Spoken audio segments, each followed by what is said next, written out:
Things like we have a culture of overconsumption in the status quo. We consume too much resources in terms of energy, fossil fuels, oil, plastics, the things that we use to make our fast fashion, our products that we use once and throw away. We have a huge problem with waste management because we consume things so fast and we dump this waste in developing countries because the developed world doesn't want to have to deal with it. The question in this debate is what the environmental movement should do about this. Because as I flagged in this POI, it is not as if the movement can coerce people to change their behavior. You need to explain to them and you need to lobby in order to get systems and institutions to change. In light of that, I want to be clear what the split in this debate is. What we support in opposition when it comes to things like green growth. One, it is the recognition that some growth is necessary for economies to function, but it can be balanced against the environmental sustainability and the responsibility that we have to our environment. Things like switching from petrol cars to EVs and public transport. Things like reusing and recycling, like waste to wealth programs that we take the waste from like certain factories and turn them into other parts of the supply chain so that it becomes an entire circular economy. Reducing waste, using more sustainable products, switching away from single-use plastic, banning single-use plastics, using your reusable bags, sustainable containers, sustainable Tupperware, etc., etc. Reducing your energy consumption. These are all things that we support under the green growth model. What do we oppose then in terms of anti-consumerism? And this is what the government has to defend.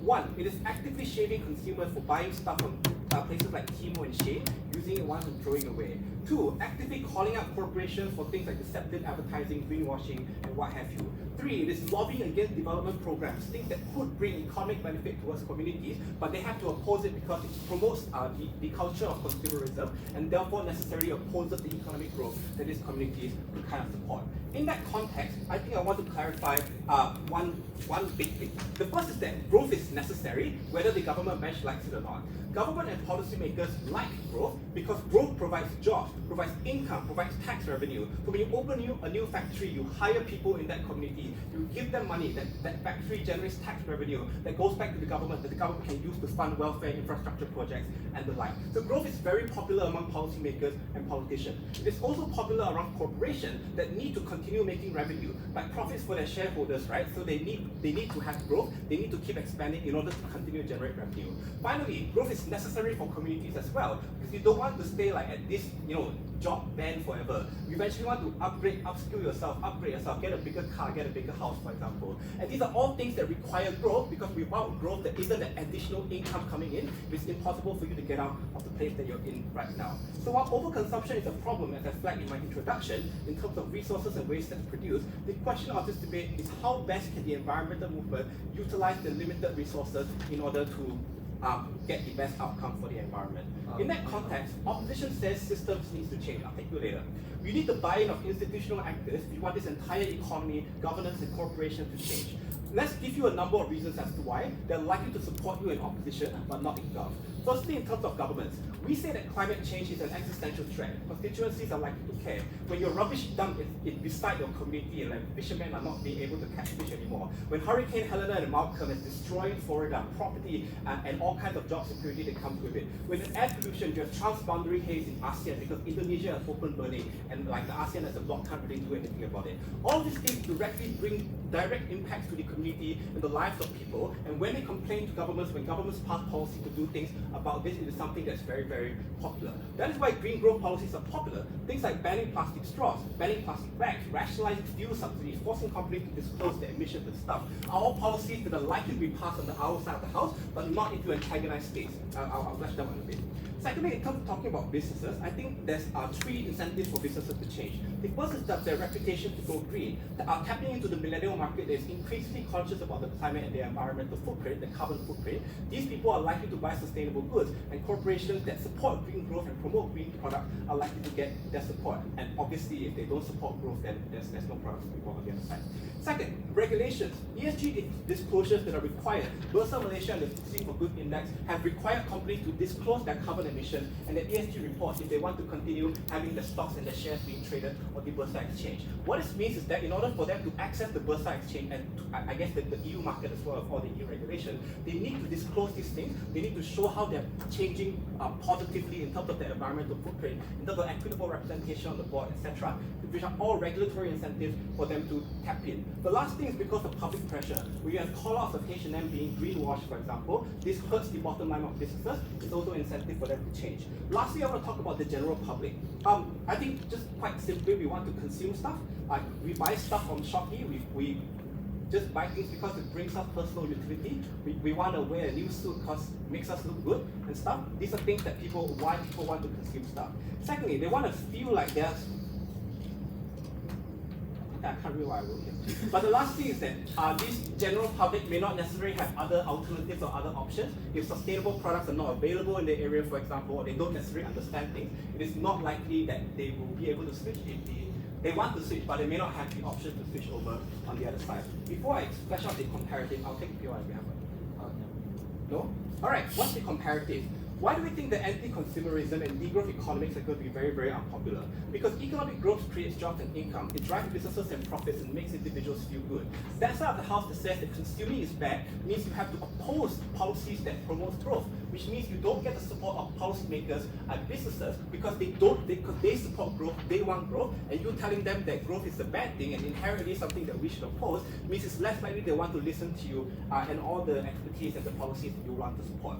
The harm here is that you get much less buy-in from this institutional actor, which means it's harder for you to lobby for things like policy change. Policy change has always had to be incremental and comes with popular support. So if you ask for too much in too short a time and you oppose things that are too popular, it is not likely that you're going to get that buy-in. Not likely these governments and policymakers will listen to you to pass policies that may be good for the environment, but do not end up getting passed in the first place. It's also harder for you to convince businesses to change. They might decide they don't want to platform sustainable people of the sustainable movement anymore. They want to support the movement. Maybe they'll openly lobby for fossil fuel subsidies, right? Which is what they're doing underground, the status quo. Anyways, will refuse to disclose emissions voluntarily. Right now, if like they just choose not to disclose it, then you can't force them to do so. All of this means that there's less data for you to work with. The conversation is not open in the first place. It's harder for you to convince them to change. System change requires the support of institutions. The government bench reduces it, and that's why the environment is worse off in their world.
What opposition brought up sounds grand and sounds like the way to go and the way to solve the issues we have with the environment and climate change. I would like to call it out as a rather an argument that lacks nuance and that lacks realistic grounding in what's going on in actuality. Green products as we promote anti-consumerism as not as a framework that tells you stop consuming everything, and it's not a shaming thing of like if you consume bad and if you consume evil and you're ruining the environment. Rather, we're saying consume only what is necessary, and we believe that the main thing that stops and that impedes our sustainability processes is the mindset and the way that we approach everything. If we say we need to keep consuming, even if we have green products are not going to end up solving what the actual problem is. Because when overconsumption is the main issue, and overconsumption is what fuels capitalism. Yeah, so we don't oppose the problem of overconsumption. We're saying that instead of not consuming, you should consume more sustainably. And we're saying that sustainability and that green framework is not going to solve the problem either. And that because you said overconsumption is the problem, that means the solution to that directly is anti-consumerism. And we have to, I feel like in this sense, you have to define what anti-consumerism is. And anti-consumerism is basically stopping and only utilizing what you need. And it's not saying that there's no growth. We're not saying that close down Zeus Cafe or close down the restaurants because only eat and drink water and eat rice and that's it. We're saying that when you eat, if you don't, for example, you have your own mental health, you don't have to keep buying a new one. If you have, if you for the coffee, instead of getting a plastic coffee all the time, you want to get your own cup and keep reusing that. And it's for example, things like online, it's championed a lot of to buy this and to keep buying this and to keep getting the next this, the next that. And for example, iPhone will keep releasing a new iPhone every single time when you can just use the same things that you have and not consume more. Because it's unrealistic technically to say that stop consuming, because as you said, we like to consume. But we're saying that if you keep consuming new products, you're posing the same problem as if you didn't consume green products. Because what we're facing is problems of waste being dumped in developing countries, child labor and unsustainable labor, which endangers stakeholders in developing countries because laws are not fully regulated. We're saying that anti-consumerism will reduce these by a margin, and our policy is going to be a lot more popular because if we agree that we want to help the environment, we want to help sustainability, then we have to agree on the anti-consumerism measures. It means businesses have to produce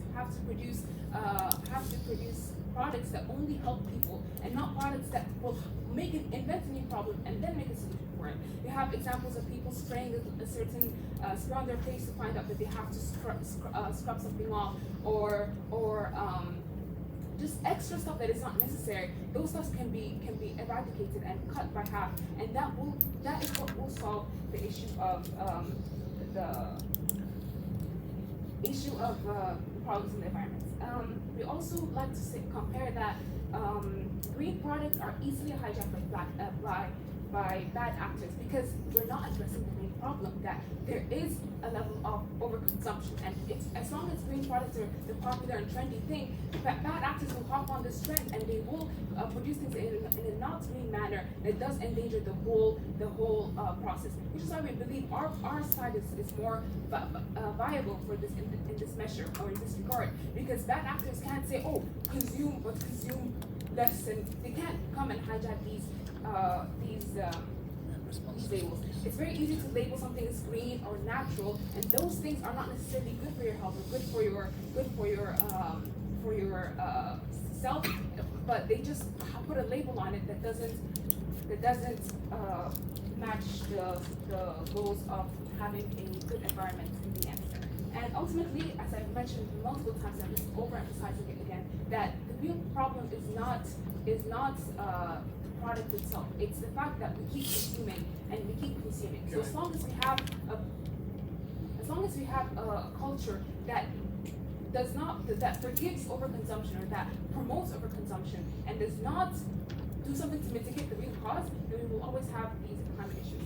So in the instance that you stop overconsumption and you then have it so that at some point people probably do need to start buying things again, what do people start buying?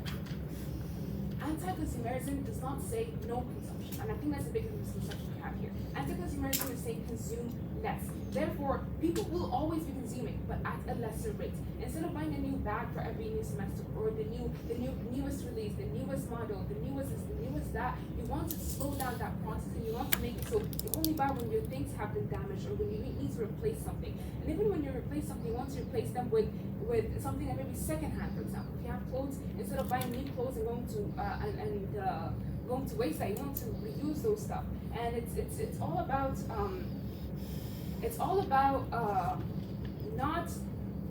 not consuming new things and reducing what you already consume. Again, it's not that you don't ever consume at all, and how we can see this in policy changes and actually see in realization or in the material world is that, for example, we have to, and I think education is like the best way to start this process, and to educate consumers about this change and tell them that when they have a great incentive to be anti-consumerist, because by doing so it's their own form of protest. It's their own form of I'm not going to engage in this in these activities that harm the environment. So not only will they have a sense of fulfillment that they're working for the greater good, they're also more content and happy with the choices that they make. And it's those little individual choices that snowball further into bigger things. That means when businesses see the shift in the way consumers view products, they're going to make more meaningful products. They're going to make products that is only necessary for people that they need. They're not going to come up with products that generally just don't achieve anything or solve anything, just the new hip, the new model. And hence, this is where I will stop. Thank you.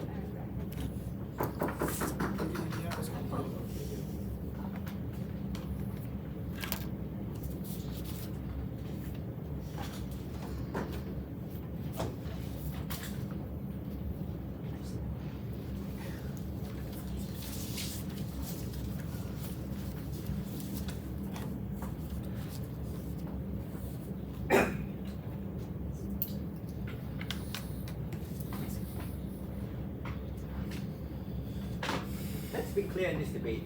Reduce, reuse, and recycle is closer to outside of the house. Using sustainable cotton and bamboo for t-shirts is closer to outside of the house. Gov has to defend telling people not to buy clothes at all. So that's the delta in this debate. So don't let them run away with this characterization of, oh, we only tell people to consume what is necessary. There are three problems with this. The first is, what is necessary differs from individual to individual, right? A suit, I could argue, is very important for me. I could say I need these new clothes, and some people could say you do. It becomes a wash.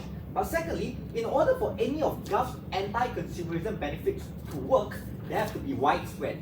You have to call people out en masse. You have to say you are a demon for supporting H&M and fast fashion. You're a demon for buying from Shine. Do you know that they support child slavery and underpay their workers? That's what the Gov looks like. Don't let them get away with this rosy picture of, oh, I'm just going to tell them. If that is true, then none of their benefits accrue. Because if overconsumption is as bad as they say, calling out has to be en masse, it has to be violent, it has to be visceral. You have to shame people into not doing these sorts of things. That's why our comparative of giving people access to these products is better.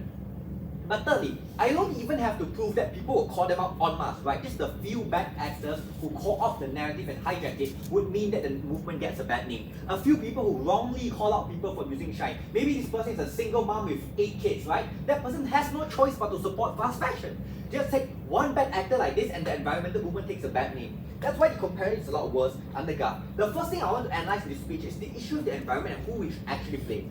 We give you analysis from LO that says the majority of the blame has to be on corporations, right? BP spilling things in the ocean, Coca-Cola dumping plastics in the seas. All of these things contribute a lot to global warming and harming the environment in comparison to me using a straw for boba. Like what is the delta on that? Taylor Swift's private jet alone emits more carbon emissions than 1,000 average individuals. We think the actual blame should be on corporations. No, thank you. That's why we told you we should not blame the individuals, right? On their side, they shame the individuals, they put the blame on people, and obviously, it's not supposed to be there. I'm going to impact this a bit later. Secondly, let's look at who has better capacity to effect change if we believe all the problems that I talk about. The first thing we say is that green products benefit both corporations and people, right? Corporations who get to sell greenwashed version of these products is good. People who get to access these forms of things like EV or catalytic converters is also good under our side of the house. Secondly, again, I just want to point out that individual consumption of one shirt or whatnot probably doesn't amount to much. So in terms of capacity to affect change, we think it's much better outside of the house. There are two broad issues I want to talk about this speech. One, which is how do we get more buy-in, which I think LO talks about, doesn't get engagement, I'm going to expand on that. Secondly, I'll talk about which is easier for consumer. One, how do we get more buy-in? And the simple premise we gave you from LO was that if you consume less, there'll be less growth in the economy. And this intuitive, right? If companies sell less products, they have less revenue, governments tax them less, there are less job opportunities, etc. There's just less growth in the economy, and then you want to bite the bullet, right? And there are three structural reasons why this is true. One, you attack the bottom line of corporations who want to maximize revenue and profits. At the point in which they sell less products, they have less revenue. They have less good things to report at the board meetings. They have less good things to report to shareholders. Their share prices are affected. So you can't do both. Don't let OG run away with this. You can't cannot at the same time tell people to consume less, but also tell them to consume green products, right? There's an opportunity cost to this. At the point in which you hurt their bottom line, you hurt their ability to invest in R&D, in green alternatives. You also hurt their ability to invest in things like solar panels. The reason it's important is because solar panels require a huge one-time cost, like 20,000, but they probably like generate energy in perpetuity, right? Companies are less likely to do that when you make them feel the pinch because they sell less products to consumers. But the second thing we told you was that it's not popular with government or people, right? And they said, oh, you can't hijack the narrative. You can, guys, if the opposition in a tough and a tight economic climate gets wind of the fact that the government or the incumbent wants to, restrict economic policies and wants less growth for the country, they can spin that thing out of proportion. They can say, look at these political parties, they are not creating jobs for the people, they want people to consume less, they want to harm corporations where 80% of people in KFC employed are Malays, right? All of these things are things which politicians can often spin out of control into radical rhetoric. So opposition parties or government parties will go ham and spin it out of control. That's why we get more buy-in on the outside of the house, for the simple reason that corporations, governments and people are all generally okay with it on the outside. Next issue, which is easier for consumers. And the first framing I want to posit for this extension is that there are already incentives for people to consume less. If you look at it, people struggling to survive or cope with the high cost of living. If you look at people calling out fast fashion and saying you're a terrible person for supporting child slavery, for buying shine, and things having a cost, right? If you buy cheap things, you have to replace them often. There's already incentive for people to consume less. But the second thing, and I want to preempt you a bit on access, right? Things like straws, things like plastic containers, or just turning off the light when you don't need them, or just reducing and reusing clothes instead of buying new ones. It's very easy and accessible for the most average individual, but I'll even take the higher burden. If you look at the example of EVs, right, I'd much rather people all transition from motor cars into EVs. The reason access gets better on the outside of the house is when the environmental movement pushes for more EVs, there's more of a consumer base in the market, there's competition, right? This looks like in the US, the average EV being $60,000, but China recognizing there's a potential in the ESG market and developing their own EVs for 12,000. So over time, with a larger consumer base, if enough people buy the green products, the cost overall will go down. I'll take CV, yes. You said that you'd rather people transition from petrol cars to EV, right? But however, it is well-known fact that instead of transitioning, keeping the car that you already have is much better for the environment than actually producing a brand new EV car with lithium batteries. So obviously I'm not going to ask you to sell a car and get an EV now. Like at the point in which you need to replace your car, you get an EV instead. And we don't have to defend changing all the products now. We just need to defend their existence in the future, and we improve systematically. My argument why access will get better when there is a larger consumer base, right? That's why Malaysia is subsidizing Teslas and giving tax break. First build out the infrastructure of electric chargers in the malls, and then once the infrastructure is widespread, more people are willing to buy Teslas and EVs. Just like Perodua as an EV, it's going to be the cheapest in the market, 70,000 or whatever, right? I'm interested. The last thing, and why they compare it with just so bad on Gov, is that when you shame individuals, they're likely to feel personally attacked. They'll say that they have less ability to relate with your movement, you gaslight them, you're thinking they're the problem, you shame them for making. Hi, I'm Shane. I'll be a member of the government, and I will be promoting the fact that the environmental movement should advocate for anti-consumerism rather than green products. I'd first like to respond to the opposition. They are completely misconstruing what the government means to say. Now, they say that fast fashion should not be, that we should not be against fast fashion because, well, a family of 8, can't afford to buy more expensive clothes. Well, that's completely missing the point of fast fashion. Fast fashion is not buying things from Shein. It's buying many, multiple things from Shein in a short period of time. You can buy things from Shein. No one's saying that's really bad, but you should only buy what you need. You keep saying that you understand that, but you don't actually, judging from the points that we're trying to say. Also, the thing about EV cars, anti-consumerism doesn't say don't transition to EV cars. Of course, EV cars, when you need a new car, is better than a petrol car that eats up gas. However, the thing is, you don't need 2 EV cars. If your family isn't that big, well, some people think it's convenient, but anti-consumerism means using public transport more. It means not using better services that have less wastage. Now, I'd like to start with a few new points, and it's that companies do not care about, well, green R&D, right? Look, you're saying, sorry. There's this commercialization of a better future, where companies are trying to profit off you. They're telling things that you don't need. They're telling you to buy things that you don't need. And we can see this in EV cars when there's excessive lithium mining. And what you're going to have is EV cars are more expensive, and you're going to have higher prices, and people are going to waste money. Now, you think that anti-consumerism will affect corporations and governments? Well, sure, but isn't the environmental movement for populations as a whole, for people individually to improve the world and their lives, right? It's not just about appeasing bigger forces. It's about making the world better, right? You are talking about economic this, economic that, all right? And sure, it's good, but what good is a growth rate of 3% compared to 2% when the world is going to change with climate change and flooding and different climate patterns that are going to destroy farms? So while we buy that anti-consumerism narratives reduces pollution to some extent, in the future you probably have no alternative because you have no divestment into green policies. Okay, look, companies, they like to greenwash their activities, right? Yes, you can appease them and maybe they might invest more in R&D, but they're not actually that interested in R&D. And also we have governments investing in R&D too. They're more interested in making profits, and they will trick the consumer.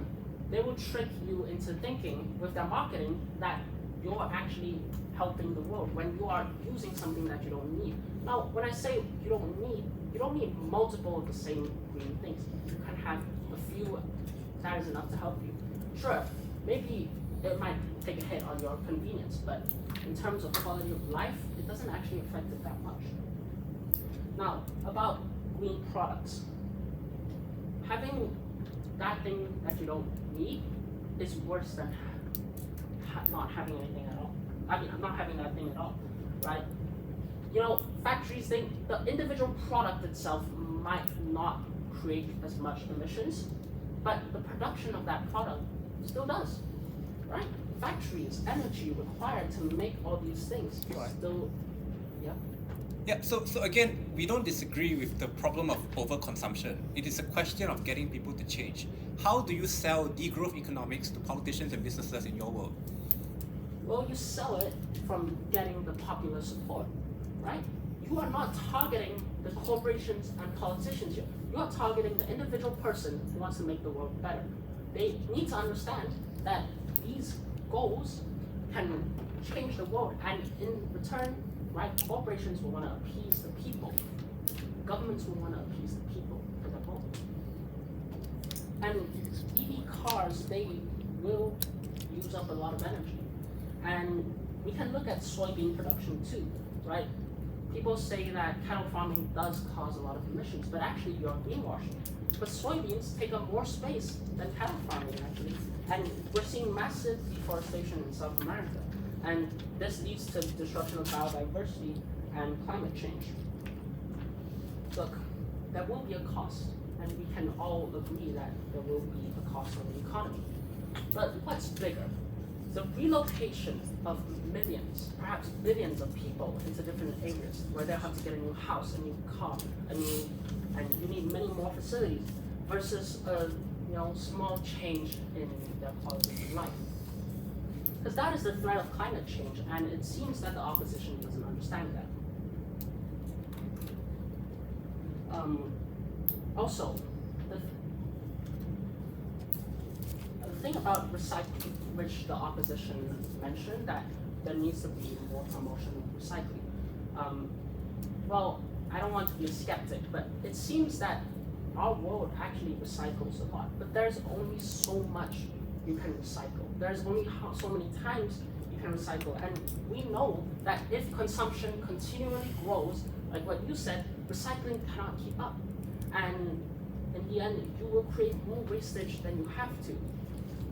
With such a threat like climate change, these small issues are not biggest problem that you have to deal with here.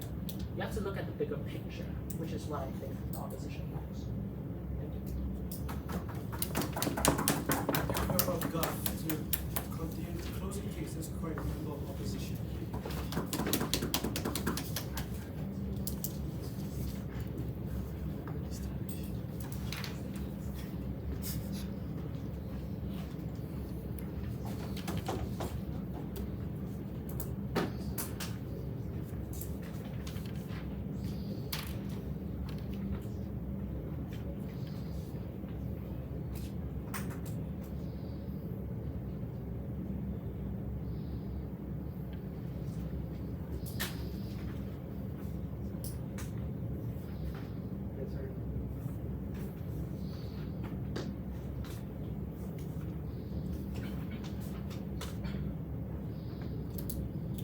Okay. So I 3, 2, 1. Couple of things CG is going to tell you. Number one, I think largely down the both benches, we've kind of agreed that consumerism is something that's likely to still happen, but it's not so far as the debate takes place in which is more effective at actually like reducing pollution. I think both sides have to agree that at one point, consumerism will still like rapidly deplete resources. And so far as when it comes to things like raw materials, when it comes to like unrenewable sources of energy, I think even in government's best case scenario, when they get everyone to like slow down their consumption, I think even then we will still run out of those kind of resources at one point. I think the problem then becomes what CG proposes to you is that the lack of investing in these sort of alternatives in green technology is what's the problem. And so far as eventually when it comes to this, like when the world is ending, for example, green technology is what will keep the world running, and this is why we have to advocate for it. While at no cost are we able to take our attention away from it. How do we distinguish from OO? I think largely opening opposition tries to argue to you like what's the best way to like get people to buy it. I think how CG delineates is a couple of things. Number one, the problem isn't that corporations or politicians will be able to like buy into these things in the first place. I think it starts, and this is how we're logically prior, it starts with the consumer base, right? It starts in how people shift their mindsets into what they want to consume, into what sort of things are acceptable or safe to consume, or so far as companies knowing what to invest in, and so far as knowing that people will still want to buy green technology. I think this is where we win. Three things here, right? Number one, insofar as even if you are able to slow down on your consumption, it's likely that this sort of pollution will still transpire, and it's only like the only impactful way to change it is when companies or countries in general are adopting more green policies that will actually offset the harms of pollution in the first place. Number two, insofar as how these environmental movements are changing their signaling, insofar as their messaging or how they actually get people to the web, I think it only becomes solvable when we get to the root of the issue. When it comes to what the solutions are for pollution in the first place, I don't think the idea here is to like take away from actively supporting green development or green technology in the first place. But thirdly, I think the most tangible harm outside of government is that there's no focus on green technology. And so far as just telling people to slow down on your consumption, there's going to be less things like investments into green technology. People are not going to buy into green technology as much, and the producers or like companies that will actually like invest or do this in the first place. I think down the bench is kind of agreed that advocacy is generally effective so far as people will either likely like slow down the consumption or move more into green tech. I'll tell you why you take the debate, right? First argument here then, why anti-consumerism doesn't really solve the issue. And so far as these big corporations are always banking in and what's the demand right now, what people are more likely to buy and what's the most available to them. Even if you were to slow down people's consumerism, I think number one, it's only going to be short term. So far as people are likely to relapse into like needing to buy stuff anyway, and so far as it doesn't really solve the problem. Then number two, even if companies were to adapt to this, right, it's likely that sure, they might make things that are a bit more quality, maybe last a little more, maybe they like slow down their factories or whatnot, but it's likely they're not even going to go into alternatives that are green in general, right? It's likely that these alternatives won't like help with the reduction of pollution in the first place. I think green tech looks like using like renewable sources of energy, things that are most likely to be a little bit pricey at the start, which is why companies won't generally gravitate towards this in the first place. And secondly, the people that still need the products, they're probably likely going to be forced to buy things in the future. Second thing here is that pollution will probably still stack, right? Even if you were to slow it down, these factories will still exist. These huge like multinational corporations will still keep making these products anyway. It's not going to be like this large shift in demand so far as like countries like the Europe like adopting the EUDR policy will only happen when we want people like advocating into green tech more. But then thirdly, there's going to be no incentive to actually develop the green tech insofar as people not seeing what the root of the issue is. If you were to tell people to slow down on the consumerism, you're not bringing any attention into what the solution is. The shift in demand is likely going to be more into like, oh, more quality products, maybe products that will last me longer so I don't have to buy more. It's not going to be sustainable at all in the long run. There's going to be less development or investment at all, right? Three impacts here. Number one, industries generally won't change their behavior so far as even if they were to change or adopt policies that are a little bit more like quality and whatnot, it's not going to be such an offset into pollution that's not going to happen anyway. Number two, we prevent consumers actually getting into this mindset of what solution is actually the most viable here. If you were to just tell people to slow down your consumerism, you're not telling them that the problem that the way to solve it is to go into green products. But number three, I think even in the best case scenario of government, right, even if they were to tell you that pollution on the net generally will reduce, number one, I've already told you that people will probably fall back into it anyway. But then number two, it's not going to be sustainable. I don't think there's any longevity in that this pollution will happen anyway. But at least on CG, we've tried to prove to you how we want to get people to change into a mindset that actually will be beneficial in the long run. I think a couple of things we're trying to win on here. Just the development of green products in general, right? But then second argument, I'll move into why advocating for green technology will be the only thing generally to solve the issue. Because get this, right? Green initiatives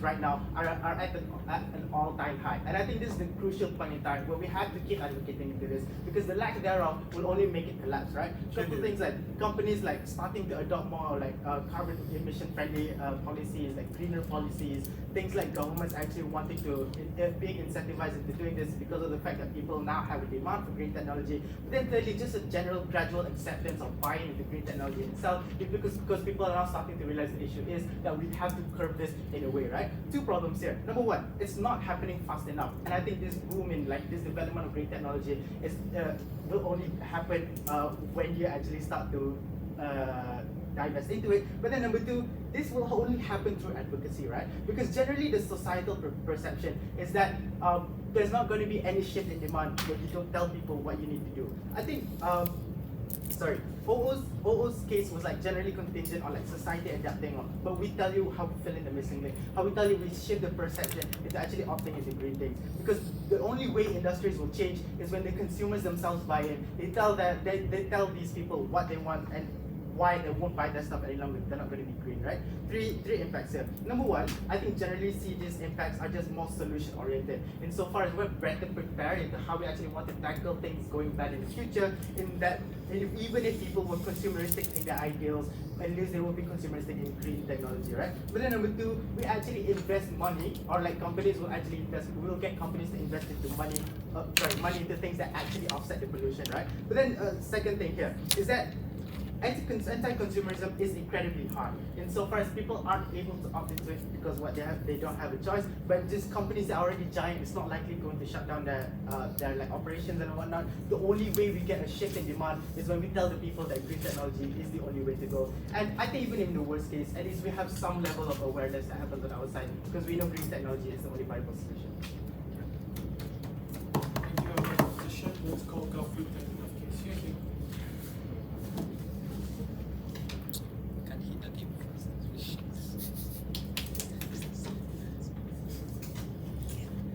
Hello, my name is Jayden. I'll be the government whip today. I will start my speech in 3, 2.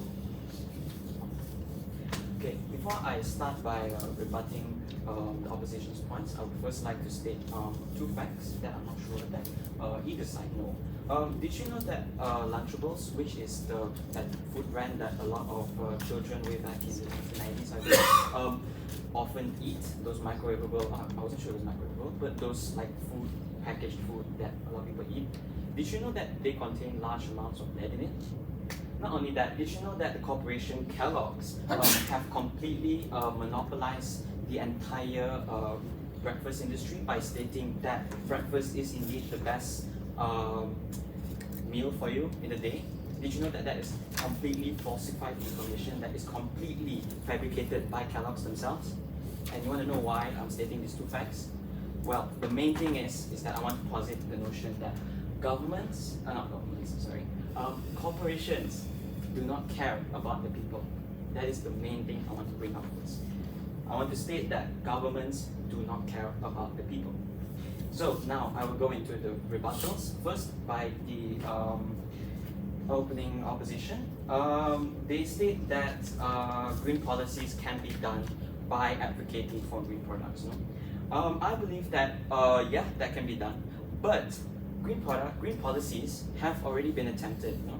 There have been multiple international summits to ban the use of coal, to sort of promote sustainability and promote greener technology. And has this worked? No, it hasn't. It has shown to not work at all.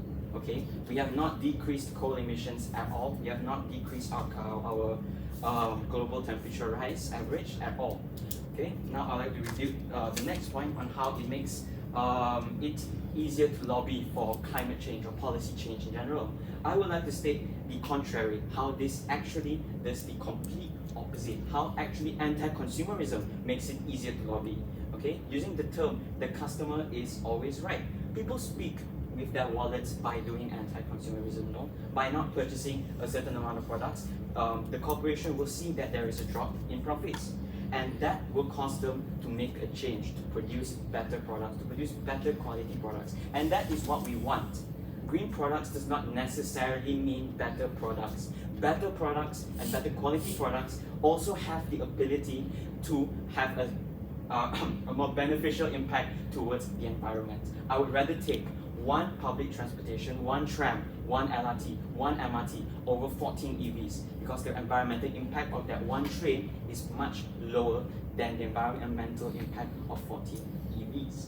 Okay, and I would also like to state that I believe the opposition has mentioned that bad actors can hijack the whole anti-consumerism movement.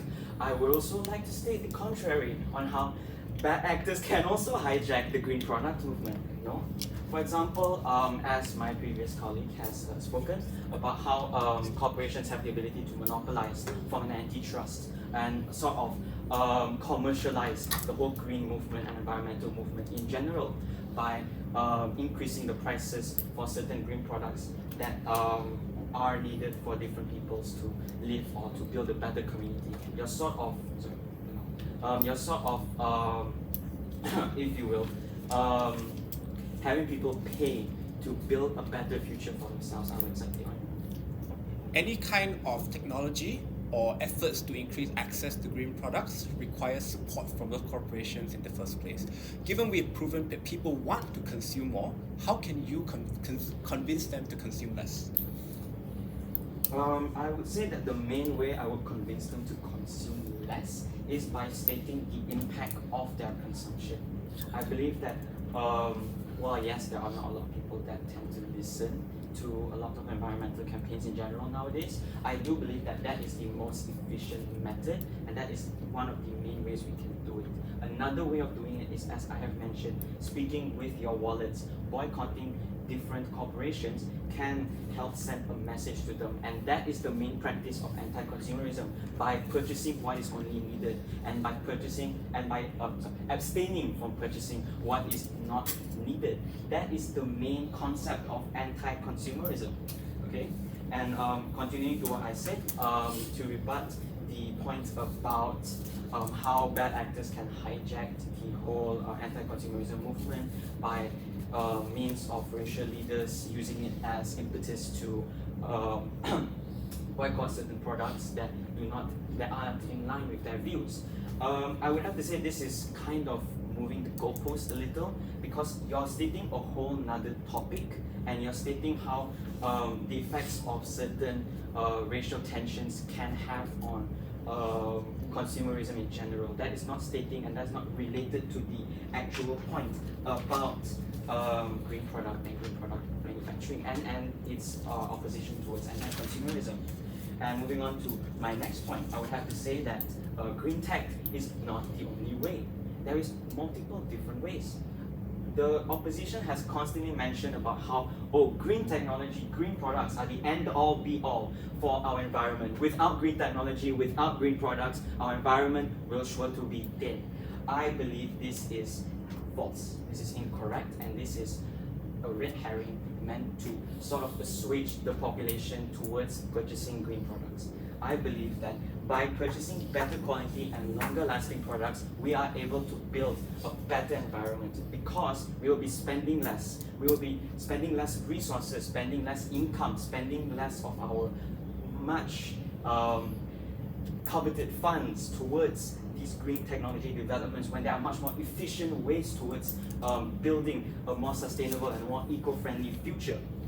So now, in conclusion, I would like to state that the government side has spoken a lot about how anti-consumerism has the ability to make a difference, a much more impactful difference towards the environmental movement rather than green products. For example, how the opening government has spoken that people are being lied to by marketing. How my previous colleague in the government has spoken about the different environmental impacts of green products, how it also has a bigger, if not same number or same amount of impact and footprint towards the environmental issues that are facing in our world this day.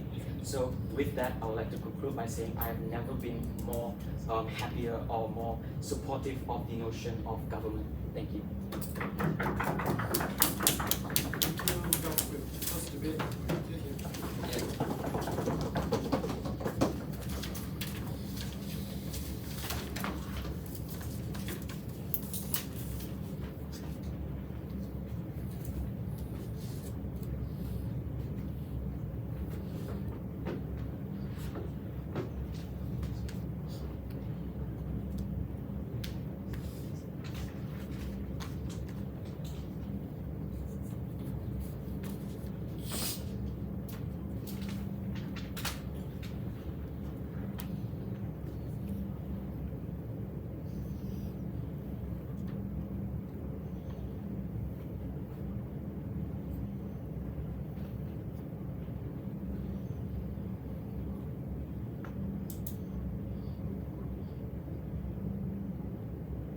I think the large extension that was missing, large material that was missing from today's debate is the fact that green policies and green products are at an all-time high.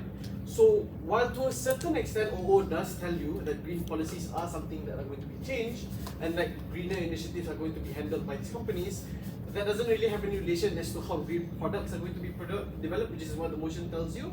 Largely, I think that Nabil extensively tells you that because of the fact that these green products are going to be proliferated by these companies and largely accepted on a societal level, that then these policies are the ones that are going to be changed. We fill in the missing link coming from OO, therefore we should take it over them.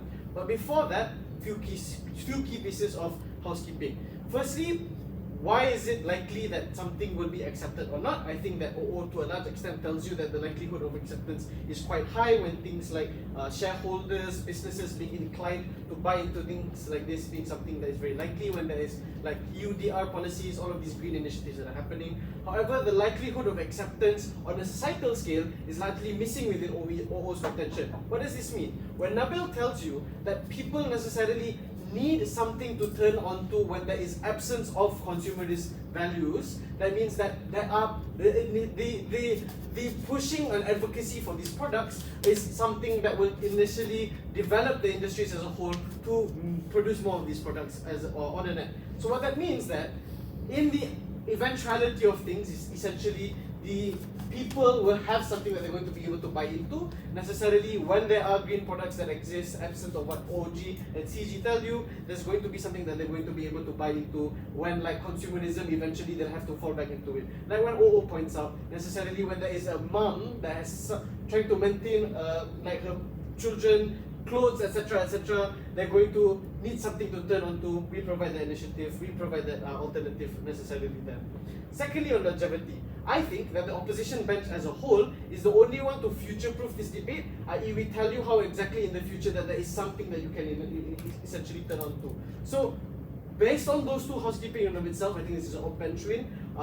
So, let's get into the comparatives then. CG tells you two things. First of all, that corporations don't really care about the people. This came out in WIP, it's essentially new material, but we're going to engage with it anyways because that's the largest point. And secondly, they run into all of the same similar material to what OG says.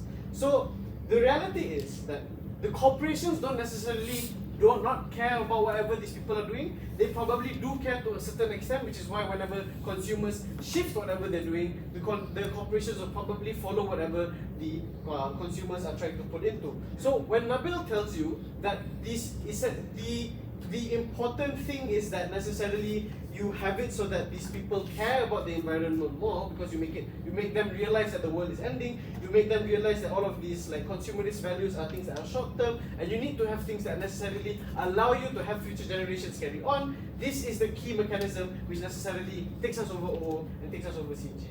Why is it that we take it over OG then, right? OG tells you that they don't want to shame people largely firstly, but they also want to have more buy-in. They want to consume, but to a lesser extent. So while government bench as a whole is able to reduce pollution to some extent, I'm unsure as to what extent they are going to continue to reduce that pollution, insofar as opposition bench largely tells you that this consumerism is something that they eventually have to fall on anyways. So even if they're going to be able to reduce the pollution on the net, they don't concretize to you how exactly this pollution is something that never happens again in the future.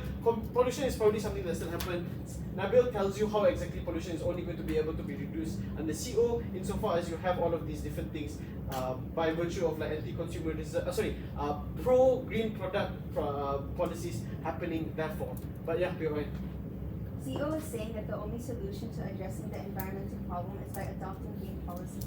How does advocating for these green products incentivize corporations to adopt these green policies? So the way in which it incentivizes its products, which Nabil tells you, is that when you have it so that people are understanding of the fact that that there is a trajectory towards green products, i.e. you get incentives, these companies get incentives, these people realize that they're doing something that's better for the earth. Hey, I'm buying a banana that's not wrapped in plastic. I probably care that I'm doing something that's quite like, even on a small scale, substantial to the earth. They then understand that the ability for them to opt out of consumerism, which is something that your side is eventually going to fall into anyways, and they're able to then opt into things that help them avoid consumerism and also develop the green policies on a larger scale. You then have it so that the people on the net are going to be better off, right?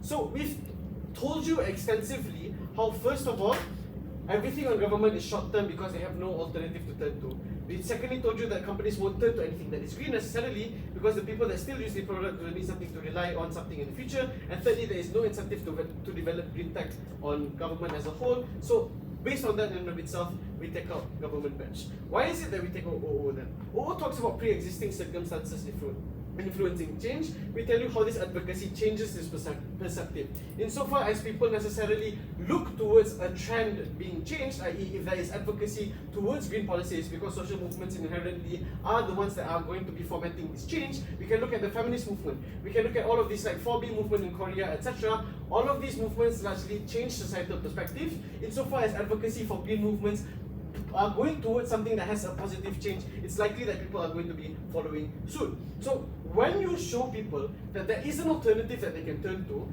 people are more likely to head into that trajectory, which is what Nabil adequately points out to you. When this demand then increases, which is the essential thing that is being lost from OO, although the LO does tell you that there is some semblance of like you get things for cheaper, they don't explicitly tell you how exactly. On top of that, these companies are also incentivized to produce things that are of better quality in the green development sector. Secondly, OO doesn't significantly tell you where exactly this growth leads. So while Revan comes up and tells you that growth is something that is incentivizing these companies to necessarily do something that is better, the thing that is better, and this is how CO takes it over OO, is that these companies will eventually develop greener technologies which are more competing at better quality than what exactly these like consumerist developments are. So therefore, while I buy that policy makers might buy in under open opposition, I'm unsure as to what they buy into. CO tells you that they buy into better development of green technology. So they never prove to you why exactly advocacy does equal to change. I think that we've extensively proven to you that the societal perspective is going to be changed. Therefore, we take this never crowded. Thank you, opposition. We'll take it to our houses. You guys can cross floor and shake hands.